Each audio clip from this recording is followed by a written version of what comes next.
แต่เดือนที่7 2021หาเดือน10 ปี 2025อยู่ในทั่วประเทศสามารถม่างคดีได้ทั้งหมด21,000กับ3เหลืองจับผู้ถึงหา31,289 คนในนี้มียิ่ง 3,254 คนคนต่างประเทศ938 คนเป็นประเภทยิ่ง85 คนยึดเฮโรอีนได้ทั้งหมด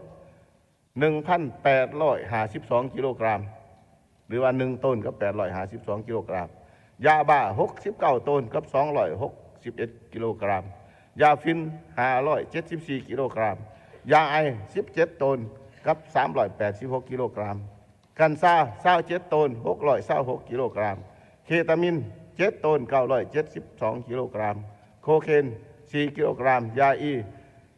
16,000 เม็ด16,519 เม็ดกับ92 กรัม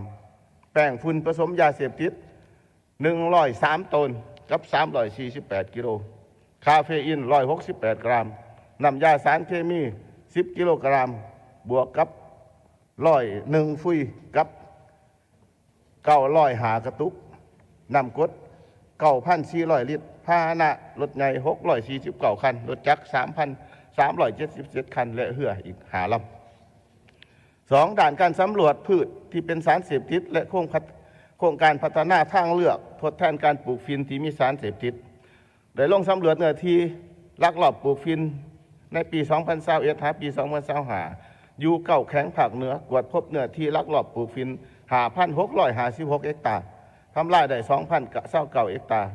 ได้ออกใบอย่างยืนรับห้องให้บริษัทเขาร่วมโครงการปลูกพืชทดแทนการปลูกฝิ่นอยู่7 แขวงทั้งหมดมี59 บริษัทเหล่านั้นได้สุมใส่สุกยู่ส่งเสริมด้านฝีมือแรงงานและจัดสรรอาชีพให้ประชาชนได้39 เมืองมี 1,444 บาทประชาชนได้รับผลประโยชน์หลายกว่า 58,673 ครอบครัวได้ส่งออกกาแฟของโครงการปลูกพืชทดแทนปลูกฝิ่นอยู่แขงหัวพันในปี 2021 หาปี 2025ให้แก่บริษัทมาลองโกประเทศฝรั่งจำนวน269 ต้นกับ520 กิโลมูลค่า$1,378,298 และได้ขายอยู่ภายในประเทศจำนวน 53.75 ต้นมูลค่า$42,614,034 กีบนอกนั้นโครงการยังได้มอบงัวแม่พันธุ์ให้ประชาชนเลี้ยงใน19 บ้าน4 เมืองจำนวน100 ตัวปัจจุบันงัวทั้งหมดมีอยู่354 ตัวใน19 บ้านประชาชนนะครับผลประโยชน์193 ครอบครัวมูลค่า$255,640,000 กีบปัจจุบันได้ขยายโครงการปลูกพืชทดแทนปลูกฝิ่นได้รับการช่วยเหลือจากองค์การสหประชาชาติเพื่อควบคุมยาเสพติดไปแขวงผงสะลีมี1 เมือง6 บ้าน188 ครอบครัวที่ได้รับผลประโยชน์ 3. ด้านการบำบัดปิ่นปัวและฝึกวิชาชีพให้ผู้ติดยาเสพติดได้สร้างร่วมสถิติผู้ติดยาเสพติดเข้ามาปิ่นปัวอยู่ศูนย์ปิ่นปัวและฟื้นฟูสุขภาพผู้ติดยาเสพติด15 แห่งในระยะปี 2021 หาปี 2025ได้ปิ่นปัวมีทั้งหมด34,678 คนมีหญิง 1,441 คนในนั้นปิ่นปัวดีแล้วกลับคืนบ้านมีทั้งหมด20,033กับ301 คนมีผู้หญิง969 คนสืบต่อปิ่นปัวในปี 2025มี 3,582 คนมีหญิง132 คนได้ปรับปรุง3 ศูนย์ปิ่นปัวผู้ติดยาเสพติดคือศูนย์บำบัดปิ่นปัวยาเสพติดอยู่แขวงผงสะลีแขวงเชียงขวางและสวรรณเขตสำเร็จและก่อสร้าง2 ศูนย์คือศูนย์บำบัดปิ่นปัวยาเสพติดอยู่แขวงเซกองและศูนย์บำบัดปิ่นปัวยาเสพติดอยู่แขวงเวียงจันทร์ซึ่งได้รับทุนช่วยเหลือหลายจากสสเวียดนามในจำนวนมูลค่า200 กว่าตึกปัจจุบันได้สำเร็จและมอบรับแล้วได้สร้างหน่วยงานปิ่นปัวและให้คำปรึกษาผู้ติดยาเสพติดขันซุ่มซนอยู่ห้องหมอเมืองทั้งหมดมีอยู่28 แห่งของ6 แขวงคือสยามบุรีเวียงจันทร์บุรีคำไส้คำมวลสวรรณเขตอยู่นครหลวงเวียงจันทร์มีผู้เข้ารับคำปรึกษาทั้งหมด 2,567 คนมีผู้หญิง163 เถื่อคนปัจจุบันพนักงานกำลังทดลองและขยายหน่วยงานปิ่นปัวให้คำปรึกษาผู้ติดยาเสพติดขันซุ่มซนไป6 เมืองของแขวงหัวพันได้ลงประเมินกรมผู้ใช้ยาเสพ เสพติดซัดเข่าทั้งเส้นเลือดอยู่6 แข็งคือแข็งอุดมไซบ่อแก้วหัวพันบริคำไซสวรรณเขตและนครหลวงและได้ลงเหตุการณ์สำรวจปัจจัยนำไปสู่การส้มไส้สิ่งเสพติดอยู่6 แข็งคือแข็งหัวพันอุดมไซนครหลวงเวียงจันทร์คำมวลเซกองและสวรรณเขต4ด้านการพิสูจน์ด้านการกวดพิสูจน์และวิจัยยาเสพติดได้กวดและวิจัยเก็บกำตัวอย่างยาเสพติดอยู่ศูนย์วิจัยยาเสพติดแขวงอุดมไซจำปาสักและศูนย์วิจัยของหลวงพ่อบางแขวงบ่อแก้วและสวรรณเขตได้สร้างสำเร็จในปี 2021 ปี 2025สามารถวิจัยตัวอย่างยาเสพติดได้ 9,554 ตัวอย่างได้ประกอบบุคลากรให้แก่ศูนย์วิจัยยาเสพติดแขวงอุดมไซจำปาสักสวรรณเขตบ่อแก้วและหลวงพ่อบางรวม18 คนการคุ้มครองการนำเข้าส่งออกนำผ่านเก็บรักษาและการทำลายสารเคมีตดได้จัดกองประชุมปรึกษาหารือเกี่ยวกับองค์การสหประชาชาติประจำภาคพื้นอาซีตะวันออกเฉียงใต้และแปซิฟิกเกี่ยวกับระเบียบการคุ้มครองสารเคมีตด1 ครั้งกองประชุมปรึกษาหารือร่วมกับภาคส่วนเกี่ยวกับการคุ้มครองเคมีการทำการควบคุมยาสูบไฟฟ้าจำนวน7 ครั้งได้ทดลองทำลายสารเคมีตดโพปรีโนติลคลอไรด์จำนวน308 ถังสารเคมีเทอิลอะเซตัสจำนวน167 ถังเจ้าหน้าที่ได้ยึดอยู่แข็งบ่อแก้วในระยะแต่ปี 2021 ปี 2025และสามารถ ยึดสารเคมีทั้งหมดได้260 กว่าตนในปัจจุบันอยู่ในขั้นตอนกะเกี่ยมการทำลายถิ่มแต่ว่าการทำลายนี่ก็ไม่ได้ใส่เงินคือเก่าเนาะเป็นจำนวนเงินที่แพง6การช่วยเหลือจากต่างประเทศได้นำใส่ยากลัวได้นำใส่ยาก้าดอกบัวที่ได้รับการช่วยเหลือละจากเวียดนามจำนวน 1,000 ชุดเขาปินปัวผู้ติดยาเสพติดอยู่ศูนย์ปินปัวและฟื้นฟูสุขภาพจำนวน13 แห่งทั่วประเทศโดยการร่วมมือกับกรมปินปัวกระทรวงสาธารณสุขปัจจุบันยังรอถากรมปินปัวสรุปผลประเมินการนำใส่ยาดังกล่าวว่าจะมีผลคือแนวใดและได้วางแผนการนำใส่ยาเมตาโดนของเวียดนามและได้ทดลองยาดังกล่าวในการปินปัวผู้ติดฟินและเฮโรอีนโดยมีแผนการทดลองอยู่2 เมืองของแข็งหัวพันเมืองเวียงไซและเมืองหัวเมืองได้ประกอบพาหนะและอุปกรณ์เครื่องอุปกรณ์หับใส่ให้แก่เวียกงานแก้ไขปัญหายาเสพติดที่ได้รับการช่วยเหลือจากประเทศเพื่อนมิตรยุทธศาสตร์องค์การจัดตั้งสากลรวมมีรถใหญ่13 คันรถจักร4 คันกวดก้านชุดกวดก้านำปัสสาวะหายาเสพติด30,000 ชุดปรับปรุงขีดความสามารถในการเคลื่อนไหวเหตุหน้าที่ของระบบการเมืองแต่ละขันเพื่อสีนำพาการแก้ไขปัญหายาเสพติดที่เกิดขึ้นอยู่ในขอบเขตก็มาพิสอบของตนคณะพักคณะนำขันกระทรวงคณะการที่เกี่ยวขององค์การปกครองท้องถิ่นแต่ละขันได้สร้างแผนการเคลื่อนไหวของตนเพื่อปฏิบัติวาระแห่งศาสตร์ให้สำเร็จตามจุดประสงค์และขาดหมายและกำหนดเวลาที่วางไว้ในนั้นคณะพักองค์การปกครองนครหลวงและแขวงในทั่วประเทศได้สีน้ำจัดตั้งขบวนการแข่งขันสร้างห้องเรียนปลอดยาเสพติดบ้านป้องกันความสงบดีบ้านปลอดยาเสพติดบ้านปลอดคดีปัจจุบันบ้านปลอดยาเสพติด 3,222 บาทบ้านปลอดคดี 2,899 บาทสร้างห้องเรียนและสถาบันการศึกษายาเสพติด ปลอดยาเสพติด 5,917 โรงเรียนสร้างสถานที่ปลอดยาเสพติด38 กรมกองและแขนงการสร้างบ้านคู่ขนานสีขาวปลอดยาเสพติดกับประเทศใกล้เคียงมีอยู่20 บาทคือประเทศไทย17 บาทประเทศกัมพูชามีอยู่3 บาทได้สร้างจุดสกัดกั้นในกวดกายาเสพติดอยู่4 แขวงคือแขวงบ่อแก้วหลวงน้ำท่าอุดมไส้บริคำไส้รวมทั้งหมด6 จุดและกำลังสร้างอีกจุดสกัดกั้นทางบกและทางน้ำขึ้นอีกอยู่2 แขวงคือแขวงบ่อแก้วและแขวงสัญญาบุรีบอนละจุดรวมมี2 จุด6เพิ่มทวีการหัวมือกับสากลได้ซุ้มใส่หัวมือกวดกาคุ้มครองสกัดการต้านและแก้ไขปรากฏการยาเสพติดร่วมกับบรรดาประเทศเพื่อนมิตรยุทธศาสตร์บรรดาประเทศใกล้เคียงบรรดาประเทศภาคพื้นสากลรวมทั้งบรรดาองค์การจัดตั้งสากลที่เกี่ยวข้องโดยการเข้าร่วมกองประชุมสัมมนาฝึกอบรมทัศนศึกษาและอื่นๆอยู่ภายในและต่างประเทศรวมทั้งหมด80 ครั้งมี525 คนได้เข้าร่วมกองประชุมที่สำคัญระดับต่างๆตามการเสื่อเซินและ ได้เข้าร่วมกับบรรดาประเทศใกล้เคียงลาดตระเวนร่วมตามลำแม่น้ำของได้มีศูนย์ประสานงานแม่น้ำของแม่น้ำลานสร้างศูนย์ประสานงานแม่น้ำของปลอดภัย1 แห่งมีห้องการประสานงานชายแดน BLO ที่ได้รับการช่วยเหลือจากองค์การสหประชาชาติจำนวน22 แห่งเพื่อเป็นวันประสานงานแลกเปลี่ยนข้อมูลข่าวสารบทเรียนในการร่วมมือในการควบคุมสกัดกั้นและแก้ไขปัญหายาเสพติดร่วมกันได้เป็นเจ้าภาพจัดกองประชุม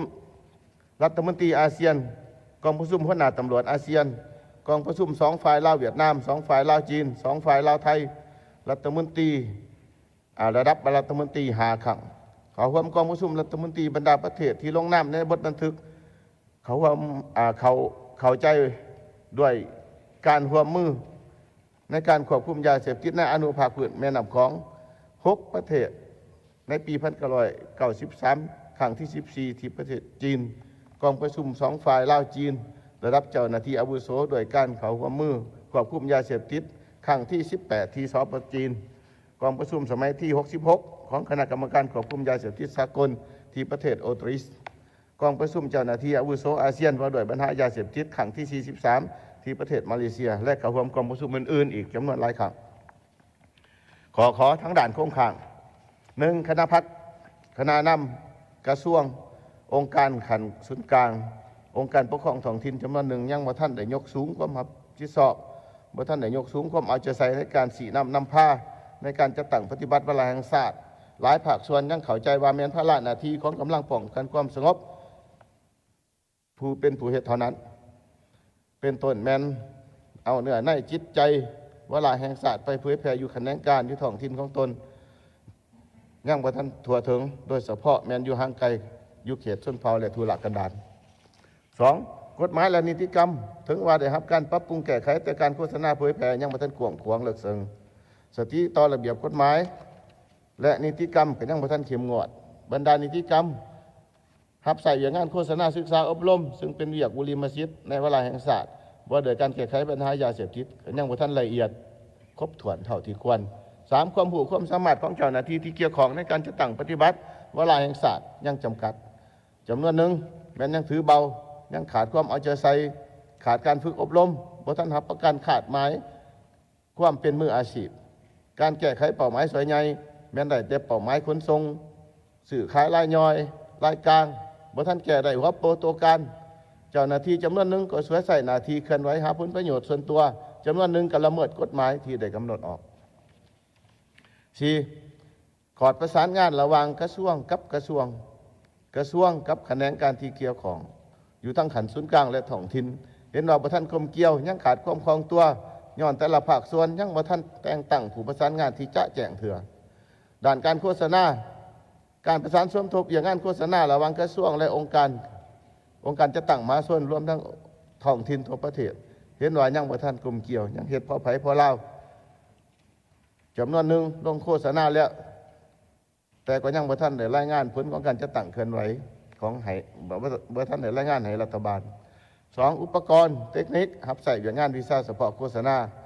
ยังบ่ทันสามารถตอบสนองได้ตามความเรียกร้องต้องการในอย่างงานตัวจริง3นักวิทยากรบรรยายเอกสารโฆษณาก็ยังมีบ่ทันมีวิธีการบ่ทันมีเทคนิคขั้นตอนในการเฮ็ดโฆษณาศึกษาอบรมเพื่อดึงดูดมหาชนให้เข้าร่วมก็ยังบ่ทันเป็นเอกภาพยังเฮ็ดตามความสิ้นเคยของแต่ละท้องถิ่น6การสำรวจการปลูกฝิ่นการสำรวจฝิ่นการลงสุกยุติดตามกวดกาอยู่แต่ละท้องถิ่นแม้นมีความเสี่ยงสูงการลงสำรวจฝิ่นแต่ละครั้งต้องใช้เวลาโครงการปลูกพืชทดแทนการปลูกฝิ่นก็ยังบ่ทันได้ไปตามหลักการประสานงานกับภาคส่วนที่เกี่ยวข้องก็ยังบ่ทันเฮ็ดได้ดีเท่าที่ควรอำนาจการปกครองท้องถิ่นก็ยังบ่ทันเอาใจใส่ในการสุกยุของการปลูกพืชทดแทนปลูกฝิ่นที่รัฐบาลได้ตกลงร่วมกันเช่นการอำนวยความสะดวกให้แก่บรรดาบริษัทที่เข้าร่วมโครงการดังกล่าวอยู่ในท้องถิ่นของตน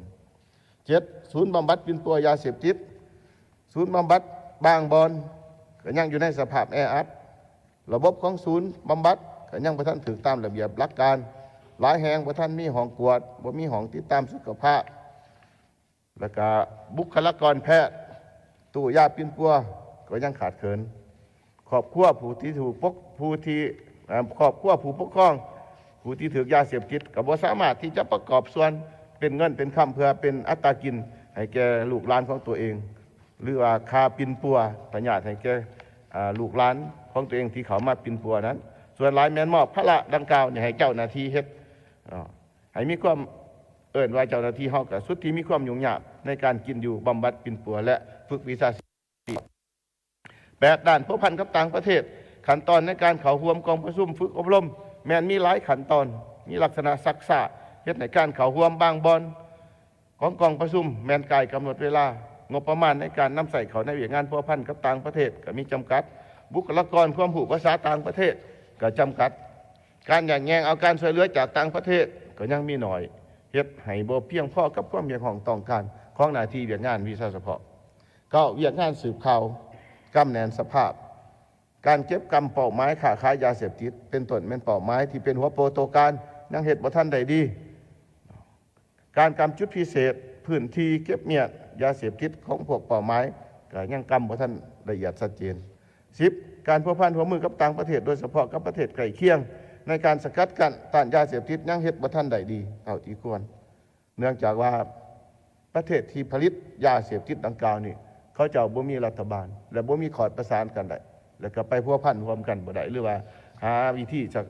สกัดกั้นรวมกันบ่ได้เขาก็มีแต่ผลิตขายพวกเขามีแต่หน้าที่ลัดต้อนเอาซื่อๆยังเกิดมีลักษณะขนส่งค้าขายยาเสพติดอยู่ตามเขตชายแดนอย่างต่อเนื่องในปัจจุบันนับมือนับแห้งขึ้นนับมือนับร้ายขึ้นซุมื้อนี้คิดว่ามันสิเบิดแห้งนี่หลายกว่าเก่าเป็นแนวนั้น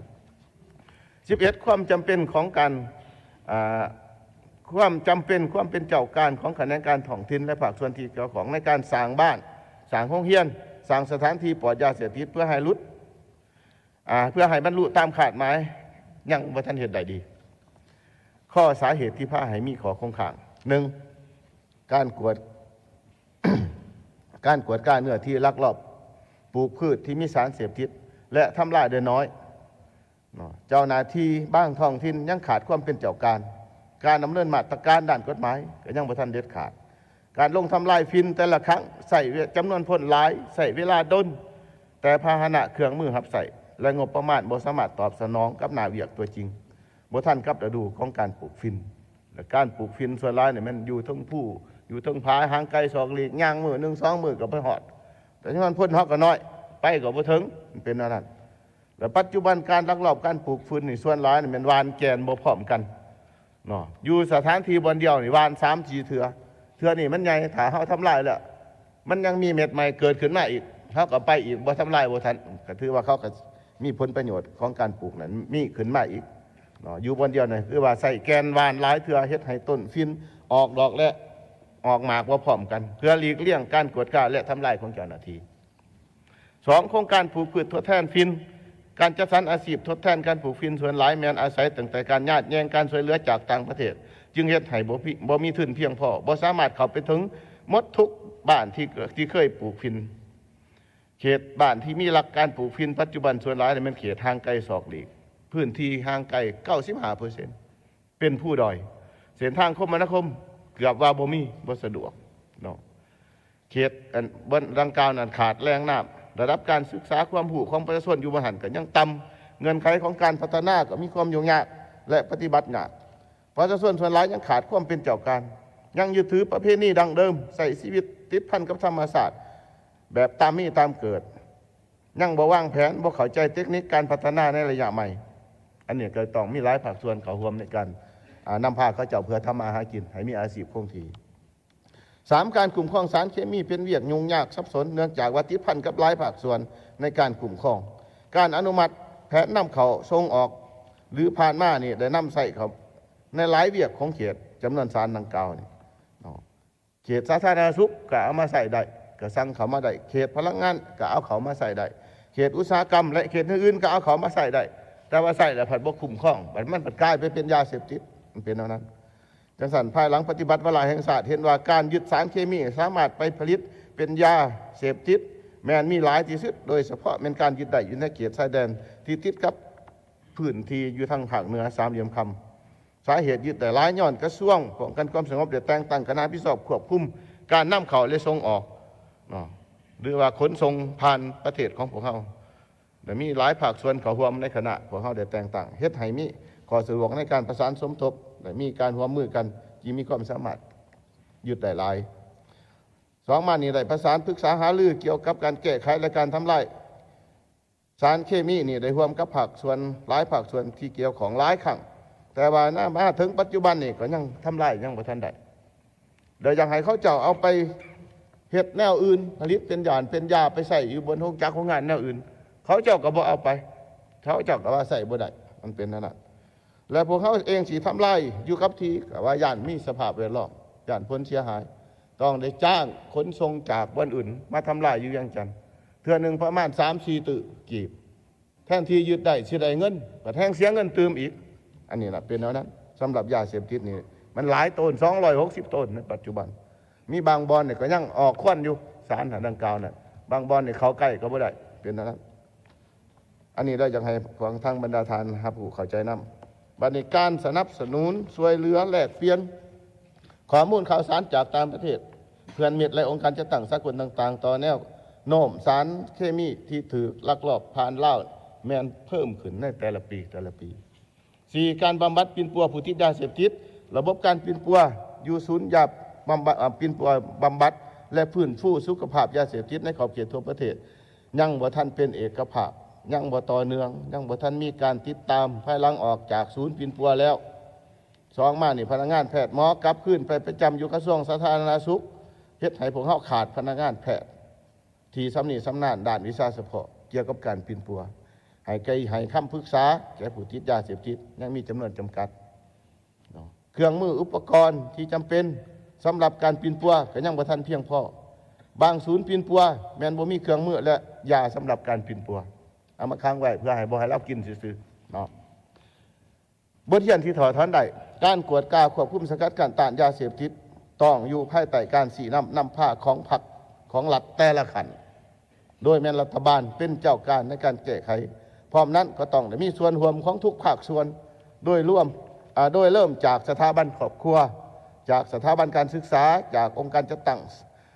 สังคมองค์การจัดตั้งสากลต้องเข้าร่วมแก้ไขในปัญหานี้อย่างจริงจังจังจะเหตุใด 2. บรรดากระทรวงองค์การจัดตั้งมหาชนท้องถิ่นทั่วประเทศต้องถือเอาอย่างงานโฆษณาผลหายกฎหมายว่าโดยยาเสพติดเวียกงานบุหรี่มาซิดเป็นเวียกงานปลายแหลมเป็นเวียกที่จะต้องได้เฮ็ดก่อนให้กว้างขวางต่อเนื่องและสรุปรายงานเป็นตัวเลขให้คณะกรรมการที่เกี่ยวของรับทราบในแต่ละระยะรวมทั้งทุกคณะกรรมการต้องเป็นเจ้าการร่วมกันสร้างสื่อโฆษณาต้านยาเสพติดของตนเพื่อให้มีหลายรูปหลายสีให้ทั่วถึง 3. การแก้ไขปัญหาดังกล่าวต้องปฏิบัติตามบาทเก้าขั้นตอนและระเบียบการมีพนักงานมีงบประมาณมีวัตถุอุปกรณ์มีพาหนะที่เพียงพอและทั่วถึง 4. ต้องปฏิบัตินโยบายที่เหมาะสมเข้าใส่เวียกงานดังกล่าวโดยเฉพาะเจ้าหน้าที่ที่เฮ็ดงานเวียกอันนี้สรุปรวมแล้วถ้าหากการนำของคณะกรรมการได้ท้องถิ่นใดหากมีความให้ความสำคัญและเอาใจใส่ต่อเวียกงานสกัดกั้นและแก้ไขปัญหายาเสพติดอย่างจดจ่อและจริงจังมีการสีนำพาภาคส่วนที่เกี่ยวของอย่างใกล้ชิดและเป็นปกติสนองงบประมาณอันจำเป็นสนับสนุนและส่งเสริมให้มีการปฏิบัติมาตรการของกฎหมายอย่างเข้มงวดและเด็ดขาดต่อผู้ละเมิดต่อระเบียบกฎหมายเอาใจใส่แก้ไขปัญหาอุปสรรคต่อการปฏิบัติหน้าที่ของภาคส่วนที่เกี่ยวของ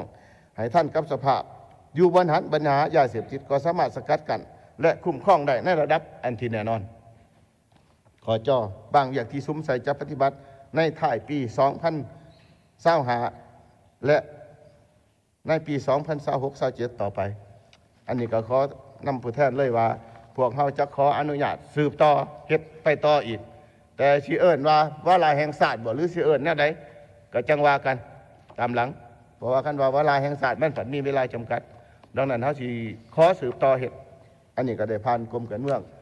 ได้ผ่านกองประชุมแล้วเป็นก็เห็นดีแล้วจังสันขออนุญาตนำสภาว่าขอสืบต่อในต่อหน้า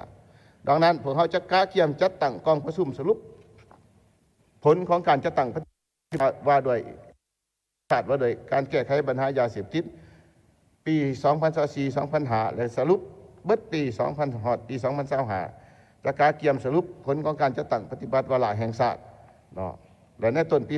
2026พวกเขาจะสืบต่อวางแผน 2. จะกล้าเกี่ยมแผนทาง หรือเอิ่นว่าแผนงานแห่งชาติเพื่อแก้ไขปัญหายาเสพติดแต่ 2026 หอดปี 2030 ต่อไปอีก 2. การเกี่ยมจัดตั้งกิจกรรมต่างๆเพื่อเฉลิมฉลองในวันแห่งชาติต้านยาเสพติดในวันที่ 12 ตุลาและวันสากลต้านยาเสพติดในวันที่ 26 มิถุนายนในขอบเขตทั่วประเทศ 4. จะซุ้มใส่สางความมาผู้ให้ทั่วถึงโดยหุบการศึกษาอบรมโฆษณาเผยแพร่กฎหมายและผลหายของยาเสพติดซุ้มใส่โฆษณาต่อกลุ่มเป้าหมายเป็นตุนเป็นกลุ่มใส่ให้งานนักเรียนนักศึกษาด้วยทันแถววัยหนุ่มตลอดหอดประชาชนบรรดาเผ่าอยู่ขอบเขตทางไกลศอกหลีกหาจะปรับปรุงกฎหมายและนิติกรรมกฎหมายให้มันมีความหับคุณและมีประสิทธิผลสูงสำหรับเพื่อดำเนินคดีต่อผู้ค้าผู้ขายผู้เสพ 6. และจะปรับปรุงการจัดตั้งยกระดับความสามารถในการเคลื่อนไหวของพนักงานให้มีความอาภุมีความเข้าใจเสื่อมซึม 7. จะยกสูงประสิทธิภาพในการคุ้มครองจัดตั้งปฏิบัติเวียกงานแก้ไขยาเสพติดแมนจะซุ้มใส่กวดกาพื้นที่และจุดอัดปองขามลอยเส้นทางขนส่งพร้อมทั้งแมนจะซุ้มใส่จะตั้งปฏิบัติสกัดกันควบคุมพวกส่วนลักลอบน้ำเขาและส่งออก 8. จะปรับปรุงขีดความสามารถในการเคลื่อนไหวของเจ้าหน้าที่ในระบบการเมืองแต่ละขันเพื่อสีนำพาองค์การจัดตั้งของตนให้ปฏิบัติหน้าที่อย่างเข้มงวด 9. เพิ่มทวีการร่วมมือกับสากลซุ้มใส่สกัดกันแก้ไขปัญหายาเสพติดร่วมกันกับประเทศเพื่อนมิตรยุทธศาสตร์ในภาคพื้นและสากลขอรายงานต่อกองประชุมคือนานาเนาะการรายงานของข้าพเจ้ามาวันนี้ระเบิดส่วนคำเสนอก็มีแต่ขอสืบต่อขอให้กองประชุมสภา